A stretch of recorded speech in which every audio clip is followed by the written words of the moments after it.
Paris ऑलिम्पिकमध्ये भारताला पहिलं रौप्य पदक मिळालंय। भालाफेकमध्ये नीरज चोप्रानं हे रौप्य पदक पटकावलंय तर पाकिस्तानच्या अरशद नदीमला सुवर्ण पदकाचा मान मिळालाय। टोकियो ऑलिम्पिकमध्ये भारताला एकमेव सुवर्ण पदक मिळवून देणाऱ्या नीरज चोप्रानं पॅरिस ऑलिम्पिकच्या अंतिम फेरीमध्ये पहिल्याच प्रयत्नात धडक दिली होती आणि भालाफेकमध्ये प्रमुख लढत भारताचा नीरज चोप्रा आणि पाकिस्तानचा अरशद नदीम यांच्यामध्ये होती। अरशद नदीमनं दुसऱ्या प्रयत्नामध्ये 92.29 मीटर थ्रो टाकला आणि अरशद नदीमनं टाकलेल्या या थ्रो मध्ये ऑलिम्पिक इतिहासातील सर्वात लांब थ्रो ठरलाय। नीरज चोप्राचा दुसरा थ्रो 89.45 मीटर इतका होता।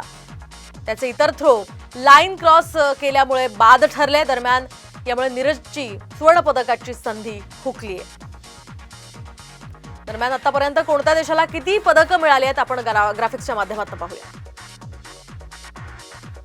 तर अमेरिकेला सर्वात जास्त पदकं आहेत, 27 सुवर्ण, 35 रौप्य आणि 33 कांस्य। तर चीनला 28 सुवर्ण, 25 रौप्य आणि 17 कांस्य पदकं आहेत। फ्रान्सकडे आहेत 13 सुवर्ण पदकं, 17 रौप्य पदकं आणि 21 कांस्य पदकं। तर ब्रिटनकडे आहेत 12 सुवर्ण पदकं आणि 17 रौप्य पदकं आणि 20 कांस्य पदकं। तर भारताकडे अद्याप एकही सुवर्ण पदक नाहीये। रौप्य पदक नीरज चोप्राकडनं एक मिळालेलं आहे तर कांस्य पदक आतापर्यंत भारताकडे 4 आहे।